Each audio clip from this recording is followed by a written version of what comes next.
JoeyShotz with Miami Dolphins.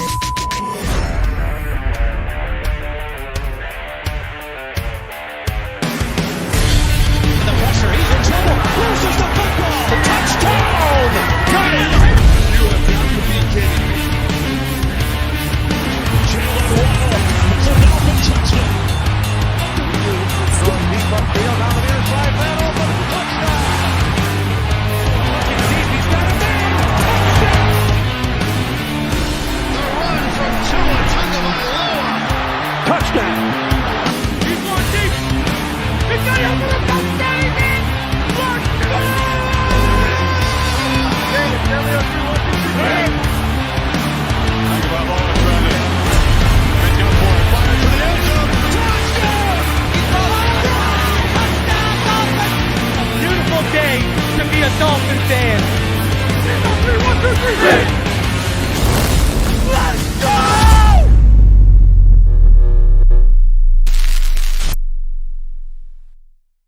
What is good, Fin Nation? What's good? It's your boy Reason, and we are back here for another one today.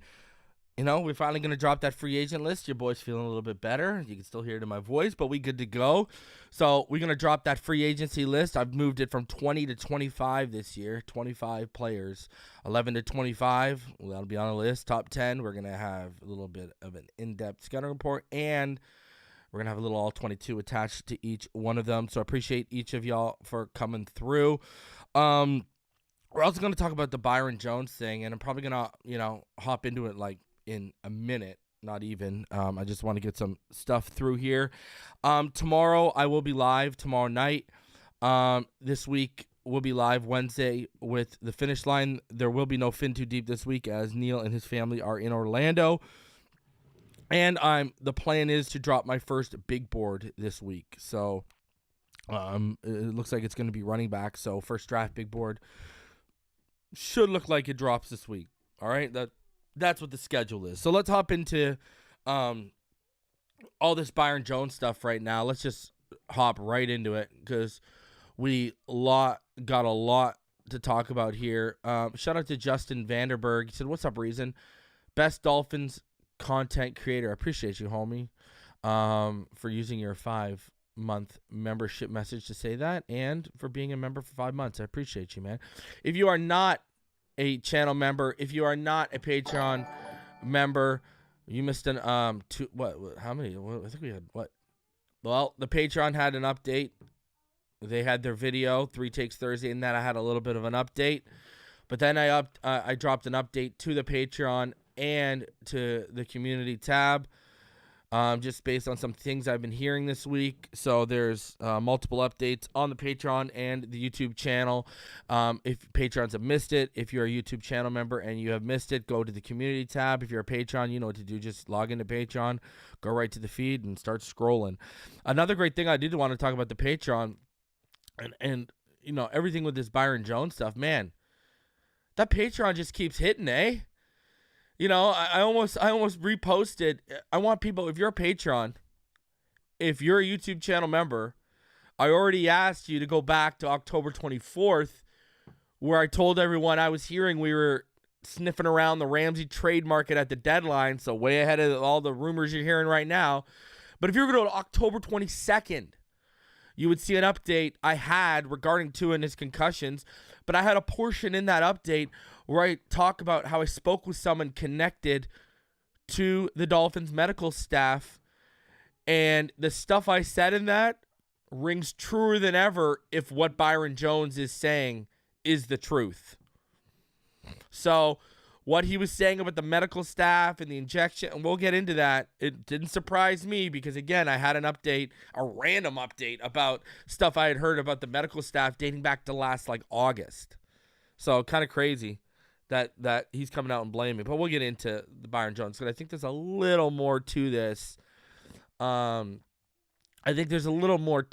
Okay? So we're going to talk about that. Might as well just hop into it right now. That's kind of like a good segue, right? So let's break it down. So it started off yesterday, Byron Jones, he decided to tweet out, he went back. I mean, what people need to realize, The tweet that he quote tweeted is dated February 24, 2015. This man went back and found a tweet from 8 years ago. And then he quote tweeted it, and he said, "Much hasn't changed in 8 years. Today I can't run or jump because of injuries sustained playing this game. Do not take the pills they give you. Do not take the injections they give you. If you absolutely must, consult an outside doctor to learn the long-term implications." He then goes on and replies to his own self and says, "It was an honor and a privilege to play in the NFL, but it came at a regrettable cost I did not foresee. In my opinion, no amount of professional success or financial gain is worth affordable chronic pain and disabilities. Godspeed to the draft class of 2023. So, a lot of people, I see some people ran with it and decided that, oh, he's retiring, which is pure clickbait because he's not retiring, and I'll get into that real quick. I'm conflicted. I am super conflicted. I'm not one to, in football at least, right? I'm not one to sit here and rile off conspiracy theories and all that kind of jazz. But I got questions. I got legitimate questions. I'm sorry, I have questions. Hate me if you want. I've got questions based off the things I've heard behind the scenes. And one of the people who I've heard some of the stuff about him behind the scenes is the same person who nailed Xavier Howard having an injury 2 off seasons ago. When I knew that there was going to be an injury to Xavier Howard when he was holding out to getting more money, same person who told me that they heard Byron Jones was willing to go week 1 for more guaranteed money. So, listen. I know a video came out of him warming up before the Bengals game too, which was week 4. And it was a jog. It wasn't full speed. He wasn't cutting. He wasn't doing anything crazy like that. My thing here is, and this is where I just can't wrap my head around, okay? Remember I called Will Fuller's retirement. People called me idiots. People called me names. People said I was wrong. And it ended up, it was a slow burn, but your boy was right about the retirement. No? Right. I just feel like something like of this magnitude would have leaked. I just feel like this wouldn't have waited till February 26th. I feel like people in the building would have known he was that limited and it would have got out. Especially, listen, I got plugged in and I was finding things out about X's injury, and I was finding things out when we were in the Zoom era. Now we are in the era where people are in the locker room, cultivating real relationships with these players now again. And so you're telling me no one in that locker room knew of these limitations except Chris Greer and Mike McDaniel. I find that, and I'm not saying he's like, listen, if you remember what I've said correctly, I've said when I was told he was good to go week 1 but wanted more money, he told the team he wasn't 100%. Remember, if you listen to what I say, what have I always said? He told them he wasn't 100%, but he'd go from, he wasn't willing to hurt himself further or put bad tape out there when he knew he had no more guaranteed money left. And it had money, it needed money, guaranteed money coming down the pipeline. Because I just look at this, okay? This surgery that's led to all of this. You took it to guarantee your money. It was a cleanup. You took it to guarantee your money. You didn't get it when the season ended. You got it when you found out internally we were trying to move you. To guarantee your money.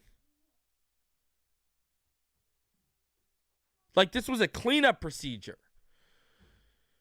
Right? And now, and this is me just talking out loud, just spitballing out loud. You screwed us from basically trading you before the season started, and now you've basically screwed us again. And this is what I mean by that. And okay, how else should I word that?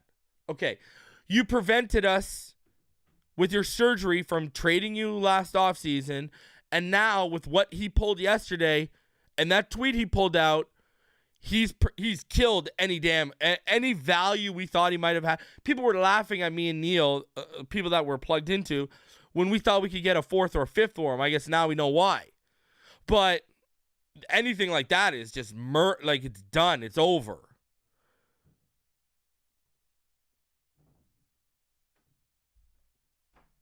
I just don't. Why was he not? If it was this detrimental, why was he never put on IR? If they knew it was this bad, why was he never put on? This doesn't make any sense. If I'm sitting there at week 8, if I'm sitting there before the trade deadline, and this guy can't run or jump, do you really think I'm gonna? Well, maybe we'll get him back in the next 7-8 weeks. I don't know, bro. That's why I'm saying I got these questions because all these things are not lining up. We saw McDaniel's demeanor change over throughout the offseason, and it looked more of a frustration with Byron than it did. He didn't want to answer the question anymore. Like, I'm just sitting here and I'm thinking, like, things are not adding up. Like, and now I'm sitting here and I'm legitimately asking myself, did this guy now prevent us from trading him because he wants to pick where he goes?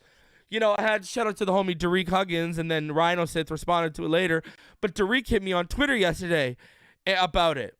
And you know what I said to him, and I'll say it to all of you. I got a feeling a little guaranteed money would cure all those ailments real quick. I'm sorry. There's just so much not adding up to me. Like, remember when Will Fuller was being kept up before he retired, remember we were at least hearing how bad his hand was? Right? We were at least getting word about how bad it was, and it was like how many pins were going in it, and, you know, he couldn't catch with it. Like, we were hearing details come out about the hand. We heard nothing to the extent of he can't run or jump. And I feel like something like that would leak. I really don't. I really believe that you would know. I don't know. And I'm sorry if I'm coming off as, you know, showing a lack of empathy or whatever. I'm sitting here. I got legitimate questions. And I think we all have got legitimate questions. Am I asking for Byron Jones to come up here and, you know, show me some, you know, doctor records and stuff? No. But I don't know, man. The math ain't mathing for me right now.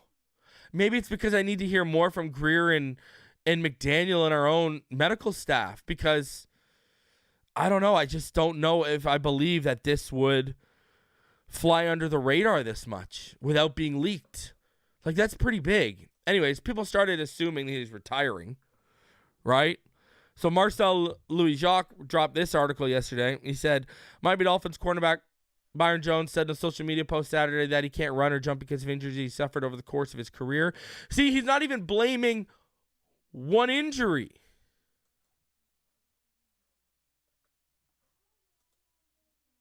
Right? Like, let me go here, right here. He's not even blaming one injury. Read the room, right? Because of injuries he suffered. Multiple. Jones, who missed all of last season because of surgery on his Achilles tendon, said it was an honor and a privilege to play in the NFL, but that it came at a regrettable cost. Much has changed in 8 years, he wrote. We've read we don't need to read it again. We've read it. Jones is not retiring, a source told ESPN. Jones, 30, underwent surgery in March to clean up a lingering injury he dealt with during the 2021 season. A source told ESPN at the time that Jones was expected to be ready for training camp in July, but he was never activated off the PUP list.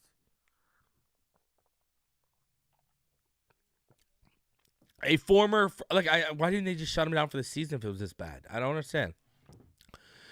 Signed a 5-year, $82 million deal in 2020. He represents a 18.3 cap hit in 2023, but the Dolphins can save 13.6 by releasing or trading him after June 1st. He made the Pro Bowl in 2018.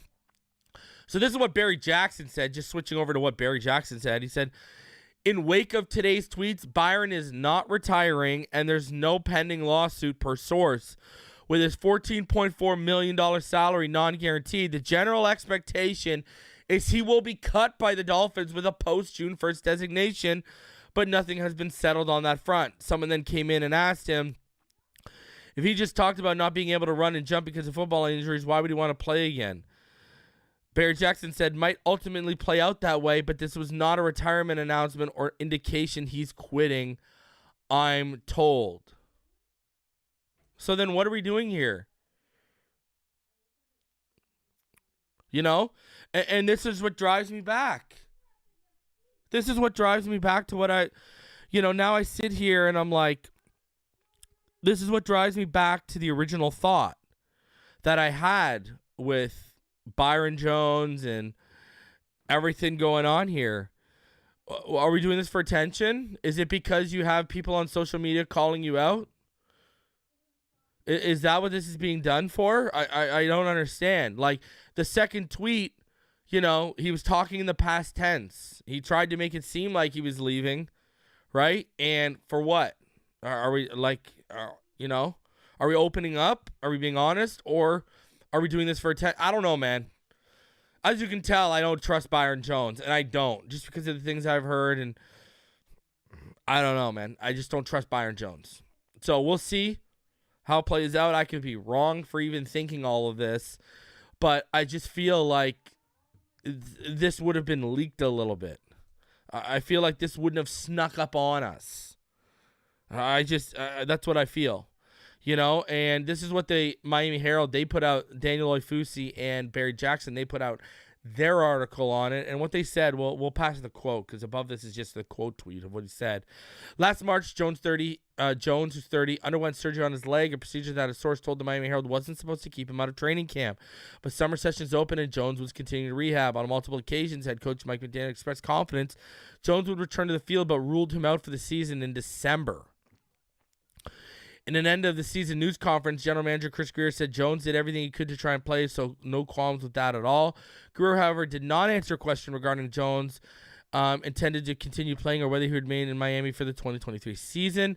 He said the season just ended. We're not there yet. He said in January, after the tough loss yesterday, we're kind of licking our wounds and just going about our process. And we'll meet with the coaching staff, trainers, and doctors to talk about every player on the roster. Jones is not retiring, and there is no pending lawsuit over the handling of his injury, a source said. In 2020, he signed a 5-year, $82.5 million deal, including $57 million guaranteed. That at the time made him the NFL's highest-paid cornerback. He has played 30 of a possible 50 games in Miami, recording 95 tackles, 2 picks, and 14 pass deflections.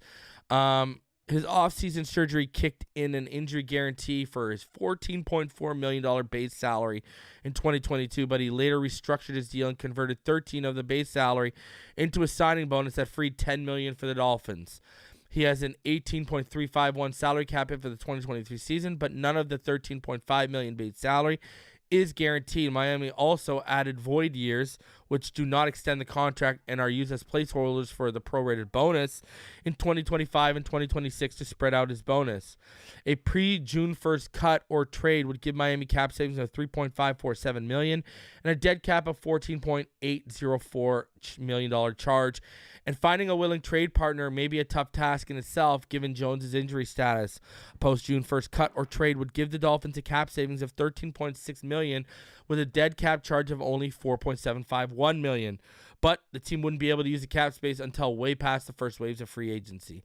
Jones retiring would relieve the Dolphins of having to pay his base salary and any roster bonus that is due for the remainder of the contract. But the remaining signing bonus proration would immediately count on the 2023 cap. According to Over the Cap, there was a remaining signing bonus proration of $14.8 million on Jones's contract, which would apply to the 2023 cap if he retired.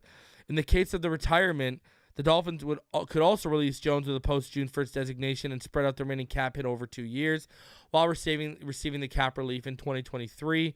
Jones's injury was one of many that stifled the Dolphins' cornerback depth in 2022.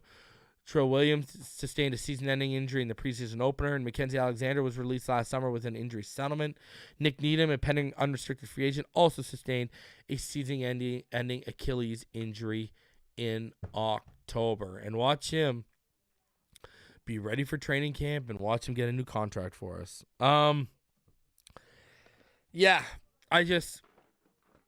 With Byron Jones, either way, he's getting released. Not retiring. He's getting released. We're going to get that cap relief. He's going to get designated as a post-June 1st.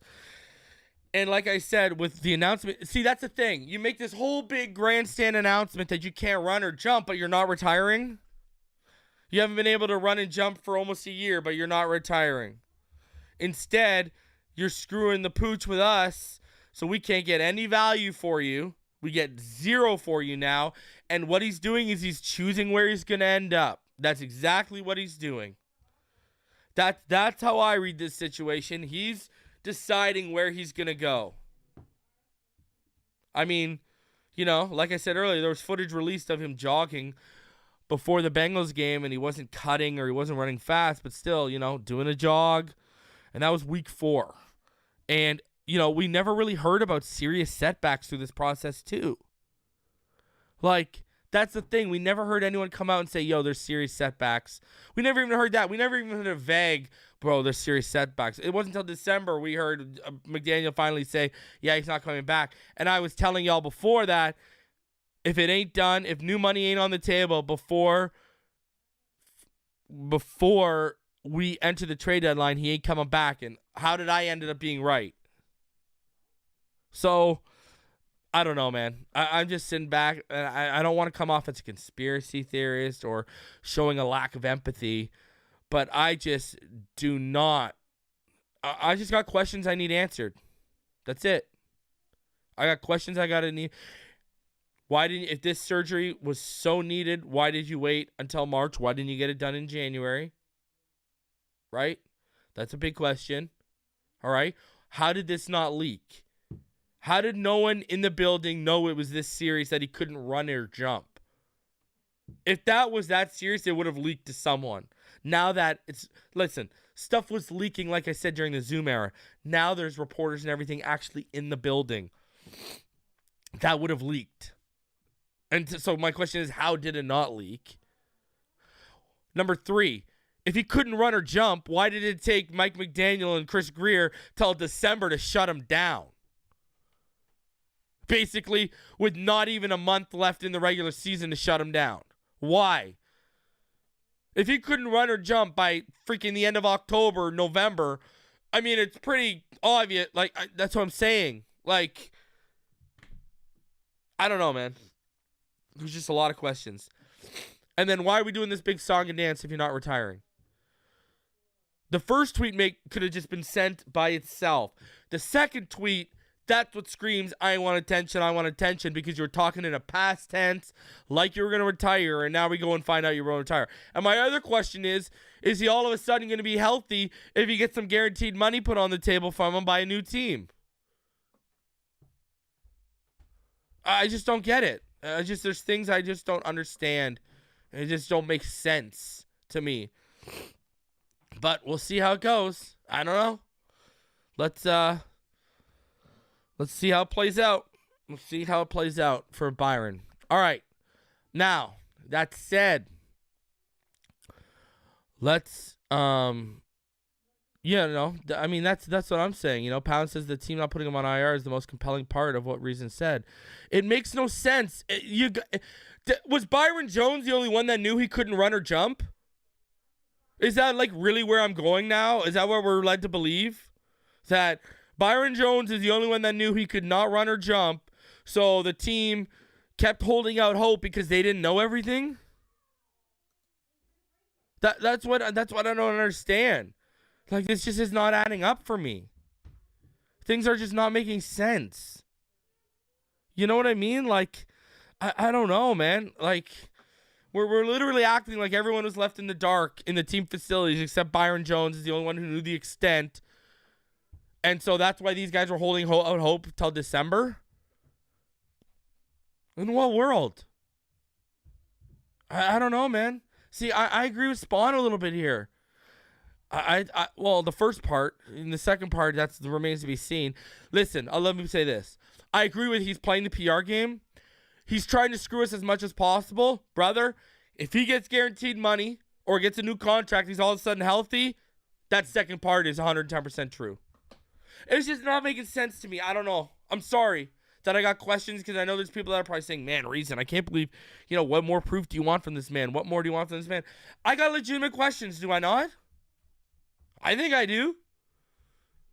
So I just got legitimate questions. It doesn't even necessarily need to be him who answers them. Mike McDaniel, Chris Greer, hell, the medical staff can answer them. But I got legitimate questions here that need some answering, and for me to feel comfortable about what Byron Jones said being the truth.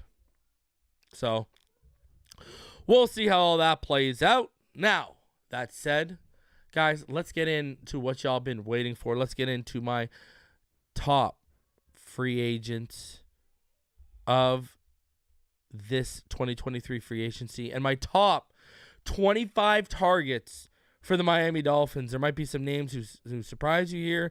There's going to be some names that don't surprise you here. And we're also, there's scenarios. So we're going to read it here for you, all right? So let's jump into this. This is my list of top 25 free agent targets for the Miami Dolphins. Let's start at 11.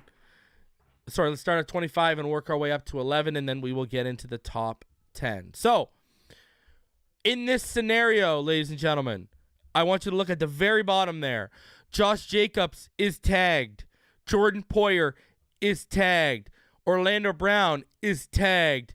Daniel Jones is tagged. And Chauncey Gardner-Johnson is tagged. Now, why is Boyer tagged? People are going to ask this. Tremaine Edmonds is not tagged in this scenario because he has over a $20 million cap hit if he's tagged, and that's all guaranteed money. Poyer, if he's tagged, only has about a $14.5 million cap hit. I refuse to believe the Bills are going to let both walk. They're going to keep one. I refuse to believe they're going to allow their defense to get that crippled. Now, do I think the one they're going to try and work the long-term deal out with the most first, Tremaine Edmonds? Yes, because of age. But I think he's going to price himself out, and from what I'm hearing, he doesn't want to be there anymore. I think Poyer is the one that they're might going to slap the tag on. All right? Josh Jacobs, why do I have him tagged? Because I think they're going to make a legitimate run for Aaron Rodgers. And for Aaron Rodgers to stay there, I think they're going to need to keep Josh Jacobs in-house. The Raiders are. All right? So, this is where I'm going. All right? So, look at the bottom. Those are the tagged players. All right? So, let's start all the way at the bottom there now. Let's start at number 25. All right? And at number 25, we got Troy Hill. Now, some of y'all may be wondering, who the hell is Troy Hill? Well, Troy Hill, his best season in L.A. was under Staley in Fangio's defense. And the reason why I have him on this list is clearly we know how much CB depth can not be understated. And I expect him to come cheap. I'm expecting like a $3 or $4 million a year type of cap hit. So, Troy Hill, I think that's a legitimate option. I think that's a good depth piece without breaking the bank. Number 24, I got Jimmy Ward. A little long in the tooth, but perfect for what we're going to run. Perfect zone safety, who is a lunch pail type of player. Always working and doing his job, making him the perfect player for Fangio to coach in this defense. I don't expect Ward to break the bank. Another cheap option that could outplay his contract, as I only expect him to sign for about $5 to $6 million per year. Number 23, this is a real sleeper here. Number 23, Drew Tranquill. Absolutely love this kid. Drew Tranquill, I think he's an underrated player who absolutely flourished under Staley in his defensive scheme. He got career starter, he got starter reps this year, had a career year, over 100 tackles, 5 sacks, 2 interceptions.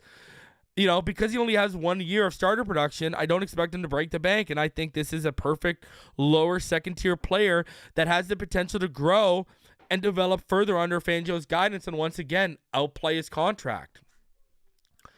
Number 22, I got Kareem Hunt. A player that many Dolphin fans have suggested we make a move for trade-wise over the last few years.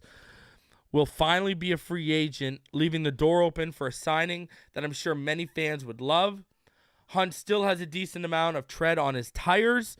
is super close to Tyreek Hill, and he may come a few million under the $10 million mark per year with the ability to give you production that would normally cost you $10+ million per year if he wasn't stuck behind Nick Chubb the last few years. 21, I got Devin Bush, former Pittsburgh Steeler. Only 25. I think there's still more to his game to be unlocked. He's never had a 1,000-snap season, which has held him back from being a 100+ tackle player, which I think he would be given the chance in Miami to be. Again, cheap. The advantage of him never being given all those snaps, I think it's affected his market value. Taylor Heineke at number 20. The last 2 years have shown me not only is he capable backup, but you can win with him. I mean, 32 passing touchdowns to 21 interceptions with 5,278 passing yards over his last 25 games. He's going to cost more than Bridgewater and Brissett have the past few years, but as long as we aren't talking 15 to 20 million for 1 year to back up, I like the potential of this addition if they think Skylar isn't ready to be the number 2. Again, what did I say? If they think Skylar isn't ready to be the number 2, all right? Juan Thornhill, number 19. Thornhill really came into his own this year with a career high in tackles and pass breakups as he was fantastic in coverage, returning more to his year 1 form with 4 interceptions as well, and I think could become one of those underrated high-ceiling performers under Fangio. Like Hill and Ward, I wouldn't expect him to break the bank, and I expect him to be a very affordable yearly cap hit. Number 18, Caleb McGarry. Coming off a big year after Atlanta didn't pick up his 5th-year option, McGarry offers some stability at the right tackle position, which is needed, especially as his team looks to establish a run game, with run sets being a bigger strength for him than pass blocking. He only allowed 19 pressures this year, but he allowed 41, 30, and 49 pressures the previous 3 years. I think he's an affordable option, as I can see him landing in the $11 to $12 million range. Plus, he's an upgrade over every option we got right now, so let's be honest with ourselves. Number 17, a guy I love, Azeez Al-Shaair. Familiar with McDaniel and a perfect fit for this scheme, Al-Shaair would be an unbelievable addition to this defense. And don't let his positioning on this list fool you. I'd be ecstatic. Again, I see affordable written all over this, as he's been overshadowed by Dre Greenlaw, Fred Warner, Azeez Al-Shaair. Sign me up all day, baby. 16, Baker Mayfield. Everyone knows I want legitimate competition brought in, and Baker is my top fit at the position. He knows the offense after being under McVay and has all the traits, tools to come in and win if needed. The 2 hiccups to this are, though, this, and you gotta be objective, even though I want him. Is Baker ready to accept the role as a backup? And what would be his asking price? Listen, if he's willing to take anything around the $8.17 million he made last year, sign me up. Because remember, he only made $8.17 million last year. All right? So, listen, and if Tua goes down, we got the swagger, we got the guy, we can just keep it rolling. Number 15, Nick Needham. By the way, Raheem Mostert was 25 on this list till Bobby Wagner got released. So Bobby Wagner bumped Mostert off this list. Nick Needham, the only Dolphin who made the list. Not much needs to be said here. He can play the nickel boundary, and they've been cross-training on safety, so I think Needham's value to this defense can't be stated enough. He'll be cheap coming off that injury, and I think another 1-year deal makes sense for everyone involved. Number 14, and a name I've been hearing since the middle of December they've been interested, Jermaine Pratt. One of the most underrated players in football. Pratt is phenomenal in coverage, rarely if ever missed tackles, which after last season is much needed, and he's very stout against the run. He's a total package, but due to being in a defense with Jesse Bates, Logan Wilson, Trey Henderson, etc., he tends to get overlooked. I do think his payday could very well be affected due to some higher touted names being available, but still, I'd be okay with the $8 to $10 million range per year for Jermaine Pratt. Number 13, y'all know what time it is, baby. Tony Pollard, a player I've liked for a few years now that I even suggested should be in the package if the Dolphins were to trade Xavier Howard to the Cowboys back in the 2021 offseason, which obviously didn't happen. He's explosive, a blazing first step and good burst and finishes out of the backfield in the run game and the passing game. Now, he should be ready by training camp after having surgery on his broken fibula in January, which also might affect his financial bottom line. And I'd love for Miami to jump all over him, because if he can be had for a reasonable price, I see Tony Pollard being like the ideal type of fit back-wise. Number 12, Terrell Edmunds. Edmunds, to me, great box safety who's dependable as a tackler and in coverage. His run defense can leave a bit to be desired at times, but we are talking about a 26-year-old who I think still has room to grow in his game that can eat up valuable snaps. Again, why is he so high? I think he's going to be a cheap player with high upside. If we're talking about him asking for a payday in the $8 to $10 million range, then Terrell Edmunds, that's a pass. If you're going to be asking for $8 to $10 million, Terrell, we're gone. But if you're going to be talking about like $5-6 million, let's have a conversation. And number 11 is Dalton Risner. Familiarity with Butch Berry, whether good or bad, tells us that he knows what's expected and required of the scheme. Fantastic pass blocker and above average run blocker.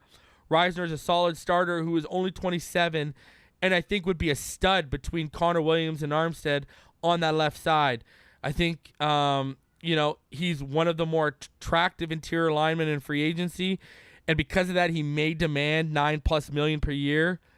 But I do think at the same time, a significant upgrade like him compared to Eichenberg should not be expected to cost little to nothing. Let's be honest with ourselves here. So, huge fan of Dalton Risner. He really actually played pretty well yesterday last year when they moved to that wide zone blocking scheme. So, fan of Dalton Risner, and I think he can get it done. So, with that said, let's get into our top 10. All right? So, at number 10, I've got Bobby Okereke. Only 27 years old. One of the most impressive things about Okereke is how well he stepped into the position, taking up valuable snaps left by Darius Leonard's injury. Absolute beast against the run. Okereke can shed blocks, fill gaps, and allows the instincts needed as seen by him. And shows the instincts needed as seen by him finishing in the top 15 amongst linebackers and run stops. Can definitely improve in the coverage aspect of his game, but I expect that to improve with more and more reps. Pass rush isn't his biggest strength, but he's a good tackler and stacks the bodies, finishing with back-to-back 100-plus tackle seasons when given a healthy portion of snaps.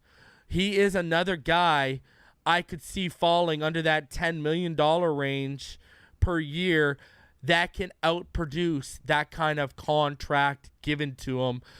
Bobby Okereke is look at him, watch him square up Daniel Jones right here and just shut him down. And I showed that because we need that against Josh Allen, baby. Bobby Okereke is a special guy. Number 9, I got Von Bell. Quietly one of my favorites on this list and someone who I think is vastly underrated, has been since New Orleans. Absolute stud in the box against the run, who sniffs out ball carriers, who is also solid in coverage when tasked to do it. Von Bell is also a respected leader in this sport and would add another invaluable defensive mind who can help the younger players grow out in this defense. He set career highs in interceptions this season with 4 and didn't allow a touchdown in coverage while roaming the field as one of the most physical players out there in the box. Again, kind of like Bobby Okereke, he's another guy I would expect to come under the $10 million a year range, and at only 28 years old, a 2-year deal with a 3rd-year team option sounds damn good to me for Von Bell. Absolute stud. I mean, look at him close up here, force the fumble in the run game. Love it. At number 8, Isaac Seumalo. One of the favorites of one of our mods here, Rome Gray. Isaac Seumalo, to me, is the best guard available in free agency. And what I got here, guys, he's number 73 here, okay? He's at left guard here. And I think he's going to get paid like he's the best guard in free agency. Arguably one of the better pass blockers in this class. Seumalo did an absolute stellar job last year, only allowing 1 sack and 25 pressures with only 6 allowed from week 10 to week 18. Also had a pass block win rate of 93.6. He's got quick, nimble feet and the strength to take on power penetrators on the interior of the defense. As a run blocker, he's okay and does have a little to be desired. The downsides to him are he's closing on 30 and he's battled injuries the last couple of years. But look at him here. Now he's at right guard. I also expect him to be the highest paid guard on the market of between $10 to $12 million a year. But look at him right there. Open the gaps for Gainwell. Ooh, Simileu. Unbelievable. Number 7, Jawaan Taylor. Smooth mover. Excels at pass blocking. Jawaan Taylor looks to be the odd man out in Jacksonville because of the addition of Walker Little. Taylor allowed 5 sacks on 21 pressures last year, and he's still just 25 years old with growth and development left in his game. Durability is a major plus for Taylor as he hasn't missed a single start since he was drafted. His biggest flaw is as a run blocker, but I'm confident, given his age and the current Dolphins staff, that can be improved on to where he can become at least above average because his traits, they're all there to be successful. Look at him. Watch him take on Joey Bosa here. Unbelievable. What may be the deciding factor in all of this is the money, as he's projected to be one of the higher offensive linemen in this free agency class, and I would not be surprised if he's paid north of $15 million per year. I mean, the guy took on Joey Bosa and Khalil Mack, no problem. Tremaine Edmonds at number 6, a player a lot of Dolphin fans desire, not just because of his talent and play, but this would impact and hurt a division rival in the Bills. I thought he was really strong in coverage last year against us, and he showed the versatility he has with all the different looks they dropped him into. Incredible athlete with great instincts and a high football IQ. I think Tremaine Edmonds at 25 years old is only scratching the surface of the player he can become. Sure tackler who is also good against the run, as he had 42 run stops and missed just 6.5% of his tackles. Again, like Jawaan Taylor, because of his age and production, he has the potential to cash in, and I see him making anywhere from 15 to 18 million per year, which might be why they're not able to work out a franchise tag, because it's close to that 20 million range anyways, and that's why I can see them tagging Poyer. Number 5, Saquon, the type of impact player this backfield and team needs. Accounted for almost 30% of the Giants' total yardage on offense last year. Still has high-end burst, home run speed, an explosive first step, and dynamic shiftiness. Though injuries and workload have taken a toll on him, the fact he was able to stay healthy for the Giants' full season is a huge plus for him heading into free agency, in my opinion. I mean, he's just an absolute monster. He's still so shifty and dynamic. Christian McCaffrey showed how much a dynamic back can change the look of this style of offense. And though Greer may cringe, you have to wonder if McDaniel is extremely intrigued by a guy like Saquon Barkley. Saquon says he doesn't want to reset the market, but seems to be set on getting $14 million or more on the open market. And obviously that could limit his suitors, with the Dolphins included. But my God, the thought of him in this offense just has to make you salivate. Look at this. Whoop. Whoop. Look, he's just a special, special player, man. Number 4, Jesse Bates. One of the most reliable players in the game. Jesse Bates is only 26 and has logged 5 straight seasons of above 1,000 snaps. Had a fantastic season on the franchise tag, logging 4 interceptions, only missed 8 tackles all year, and allowed a passer rating of 97.6 when targeted, while adding 19 run stops. Bates is also stout against the run when tasked on taking on the ball carriers, as seen by those run stops. His high football IQ and instincts make up for his lack of physicality, as he's truly one of the most intelligent safeties in the game. Bates is looking to get paid and reset the market, meaning this is going to be a contract north of $15 million per year. Again, he could cash himself out of us having a shot of adding him, which would be an absolute shame. Big fan of Jesse Bates. Now, this one might shock you, but number 3 on my list is Mike McGlinchey. Now, he's high on this list because he's literally such a perfect fit for this scheme, and he can plug and play and be a difference maker on the line literally from day one. Top 10 run blocking, right tackle, and tackle in general, who will open up the seams in the run game, but still does leave a little to be desired when it comes to pass pro, though he's above average and has gotten better yearly. I mean, look at him right there. Just play. Give that extra time for Purdy. 6'8", 310 pounds, has great feet that help him mirror defenders well. Strong anchor with a pretty strong punch move. Has missed time with injury, mainly in 2021 with a torn quadricep, but the way he bounced back this year leaves that injury in the back of your mind as nothing to be worried about. McGlinchey is going to be one of the highest paid tackles on this free agency class, but with the scheme familiarity and stability he would bring, I do think he would be worth the investment. I mean, watch the hole he opened up for McCaffrey there. Unbelievable stuff. Look at the work he does here at right tackle. Unbelievable stuff. Big fan of this. Look at him just clean out 2 blocks right there for McCaffrey to get in. Love it. Love it. Number 2, Bobby Wagner, a legitimate field general who still puts up elite production and may arguably be the best linebacker of the last 10 years. Bobby Wagner is not only an immediate upgrade over anything the Dolphins have had in years, but he's an instant impact player that can set the tone and build the culture of this defense moving forward. Tied his career high in sacks with 6 this year, while adding 50 run stops, 2 interceptions, and 140 tackles. Still possesses great sideline-to-sideline speed, instincts off the chart, and is the perfect type of player Fangio would love to coach and make the centerpiece of the second level. Scheme familiarity after being in Raheem Morris's defense, which is an offshoot of the Staley defense installed and fathered by Fangio.